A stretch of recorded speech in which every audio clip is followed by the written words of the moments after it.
Are the reporters okay with it? Brian, yes? Darling, that's for you. Okay.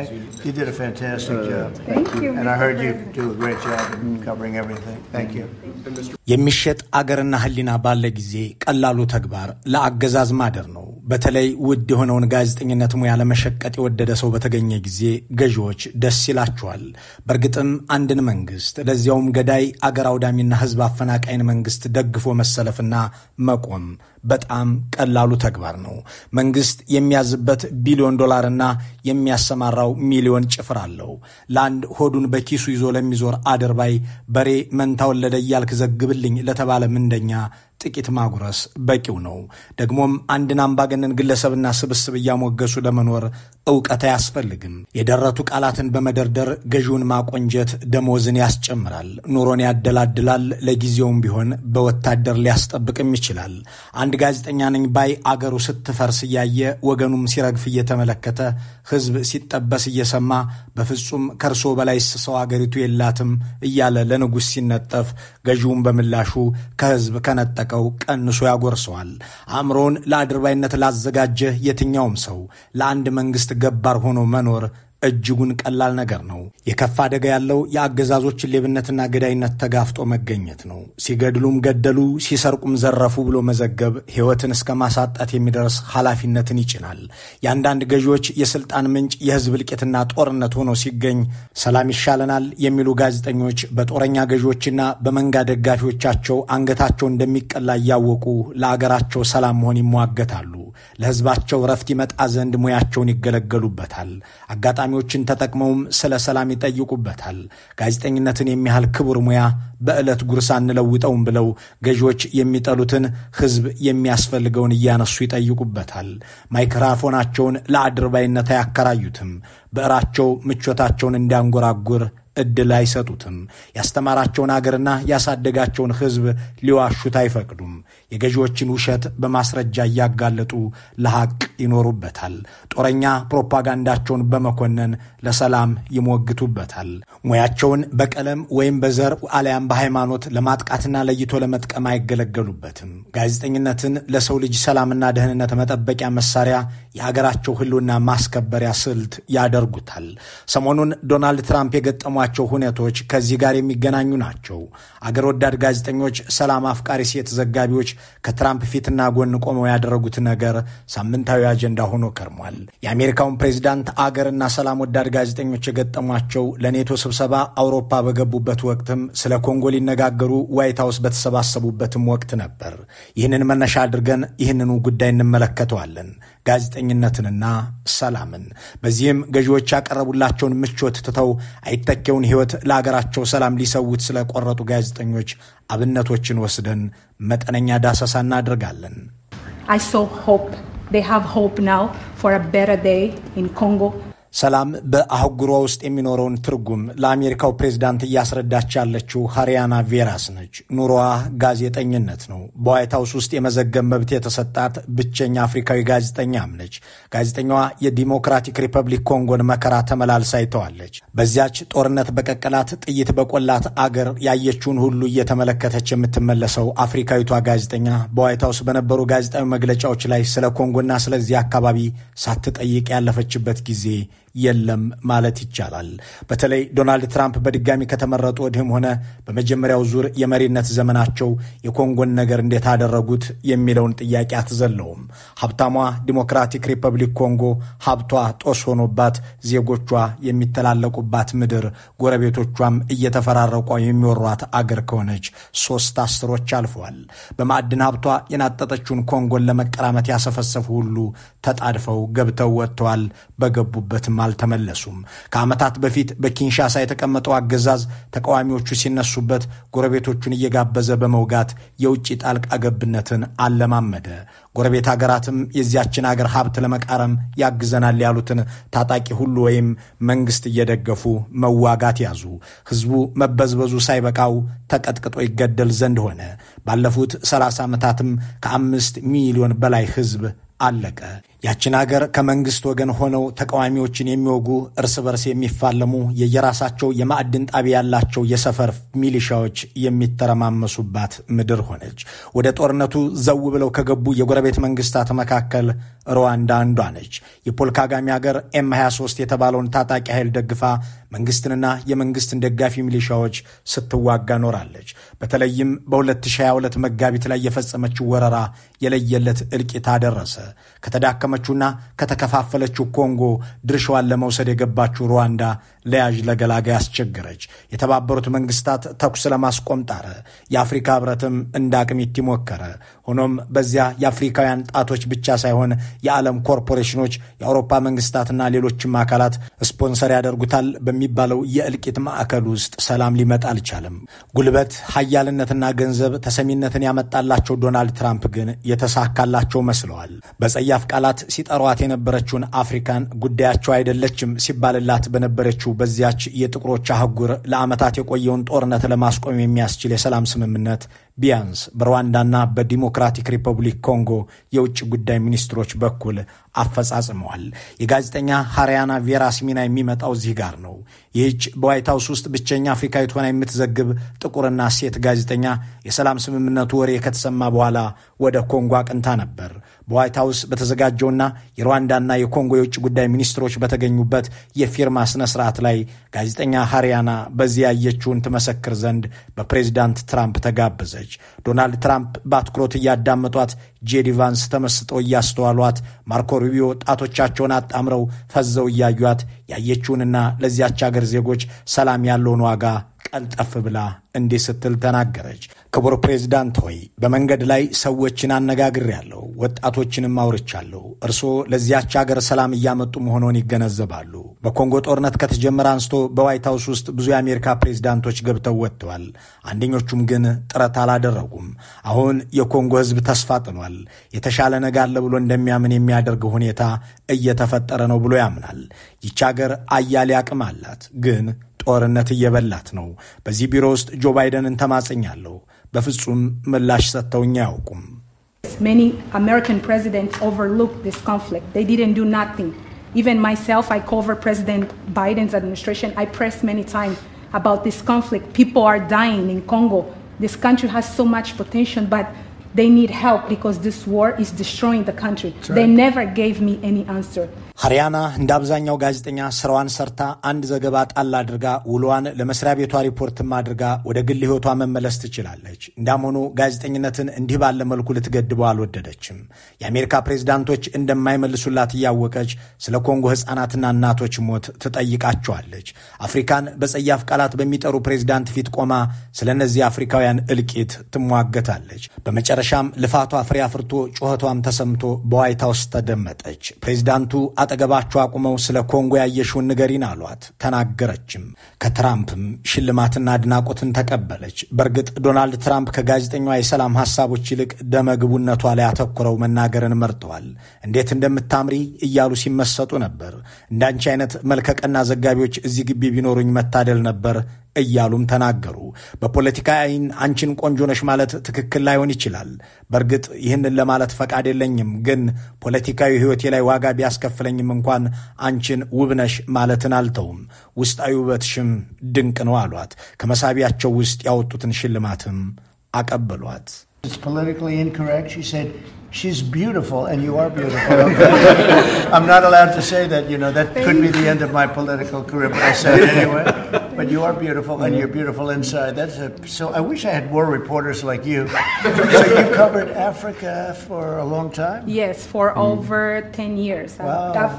I cover even your first administration. Yes, I know that. That's great. Well, thank you. That's so nice that you said that. You. Appreciate it. A reporter from Africa should get one. What do you think? Is she allowed? I saw. I think yes.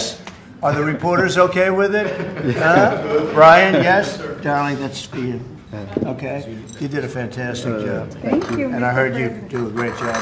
ጦርነት ይብቃ ያሉ ጋዜጠኞች እየተያዙ በሚታሰሩባትና ለስደት በሚዳረጉባት አፍሪካ ውስጥ የበቀለችው ሃሪያና ከአሜሪካ ፕሬዝዳንት በኦቫል ኦፊስ ውስጥ እንዲህ ያለውን ውዳሴ ያገኘችው ባሳለፍነው አርብ ነው። ከዚያ ቀደም ባለው ረቡዕ ዕለት ደግሞ ትራምፕ ኔዘርላንድ ነበሩ።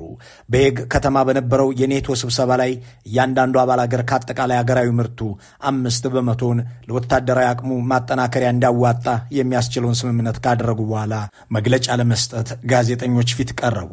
ሚሮስላቫ ፔትሳን አገኛለሁ ብለው የጠበቁ ግን አይመስሉም። አይኖቻቸው ላይ ከሚንቦገቦገው የካሜራዎች መብራት ጋር እየታገሉ ወደ አንዲት ሴት ጋዜጠኛ አመልካች ጣታቸውን ዘርግተው ተጠይቃቸው ዘንድ እድል ሰጡ። ፔትሳ ነበረች የቢቢሲዋ ዘጋቢ የሩሲያ ወረራ ካፈናቀላቸው ዩክሬናውያን አንዷ ነች። ባሏ አገሩን ለመከላከል ዘመተ።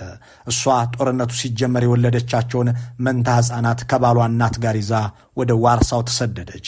ልጆቿን ለአያታቸው ሰጥታ ስለ ዩክሬን ብላ የምትዘግብ በየአገሩ እየዞረችም ስለ እናት አገሯ ሰላም ብላ የምትሟገት ሆነች። በሩሲያ ሚሳኤሎች የሚገደሉ የአገሯን ዜጎች ሕይወት ለመታደግ ይሆናል ወይም በኬቭና ሞስኮ መካከል ሰላም ለማውረድ ይጠቅማል ብላ የምታስበውን ሁሉ ትሰነዝራለች። ባሳለፍነው ረቡዕ በኔዘርላንድ ሄግ በተካሄደው የዶናልድ ትራምፕ መግለጫም ላይ ይህንኑ አነሳችው። ዩክሬን ራሷን እንድትከላከል የሚያስችለውን የአየር መቃወሚያ ሚሳኤል ሊሸጡላት አይችልም ወይ አለቻቸው። ዜግነቷ ዩክሬናዊ፣ ስራዋም ለቢቢሲ መዘገብ መሆኑን አስቀድማ በማስታወስ ጠየቀቻቸው። ትራምፕ ግን ራሳቸው ጠያቂ ሆነው ያጣድፏት ጀመር። ባልሽ ወታደር ነው ይሏታል። አዎ አገሩን እየተከላከለ ነው ትላለች። አንቺ የምትኖሪው እዚህ ኔዘርላንድ ነው? አይደለም፣ ፖላንድ ዋርሳው ከተማ ከልጆቼ ጋር ነው የምኖረው እና ክቡር ፕሬዝዳንት ይህንን የአየር መቃወሚያ ሚሳኤል ለዩክሬን አይሸጡላትምን? ትራምፕ አሳሳቢ ነው እያሉ ለጋዜጠኛዋ ማዘን ጀመሩ። I'm from Ukraine. Oh. So my question to you is whether or not the US is ready to sell anti-air missile systems Patriot to Ukraine. We know that Russia has been pounding Ukraine really heavily right now. Are you living yourself now in Ukraine? My husband is there. Wow. And I can see you very, it's amazing. And me with the kids, I'm in Warsaw actually because he wanted me to be. Is your husband a soldier? No? He is. He's there now? Yeah. Wow. That's rough stuff, right? That's tough. And you're living here? In Warsaw. And you're a reporter? I am. Good. And I can see it's very upsetting to you. So...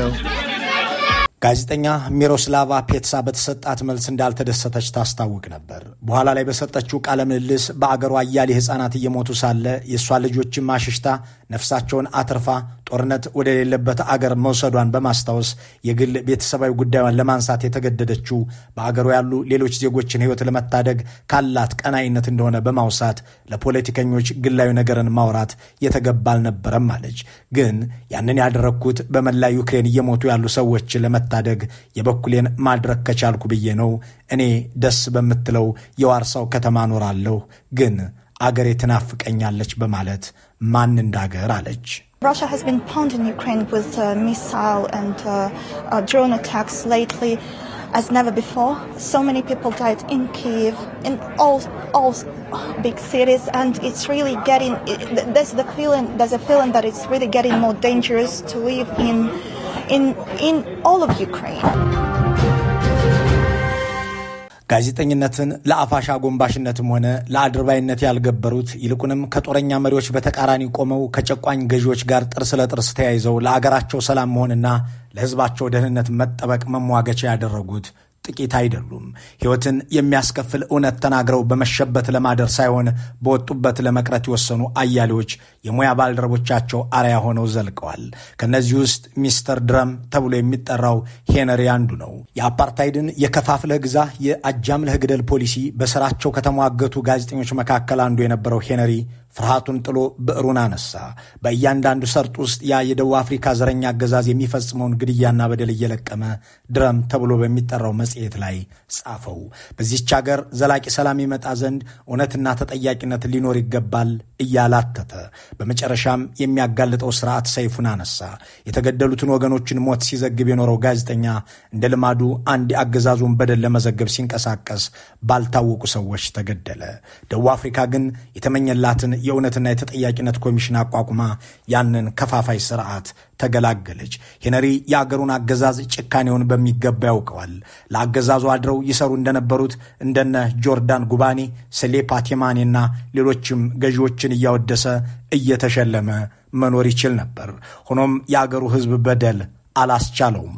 ቀላሉ መንገድ ለአገዛዝ ማደግደግ ቢሆንም ከባዱን መርጦ ሕይወቱን አጣ። እንደሱ ያሉ ለእውነት የቆሙ ዘቦች የታገሉላት ደቡብ አፍሪካ ግን ቢያንስ ከነጭ አገዛዝ ተላቀቀች። Вручает, что я работаю как похоронная команда. ይህች ጋዜጠኛ አና ፖሊትኮስካያ ትባላለች። አገሯ ሩሲያ በቼቼንያ ሕዝብ ላይ የፈጸመችውን በደልና ጭፍጨፋ በማጋለጥ የምትታወቅ ጋዜጠኛ ነበረች። ጋዜጠኝነትን ለእውነት የሚል መርህ የነበራት አና የሩሲያ መንግስት በሲቪል ዜጎች ላይ በማንነታቸውና በእምነታቸው ምክንያት የሚፈጽመውን ግፍ አቁሞ ሰላም እንዲያመጣ በምትጽፍበት ጋዜጣ ላይ ሞግታለች። ይህንን ስራዋን ግን የአገሯ መንግስትና ደጋፊዎቹ አልወደዱላትም።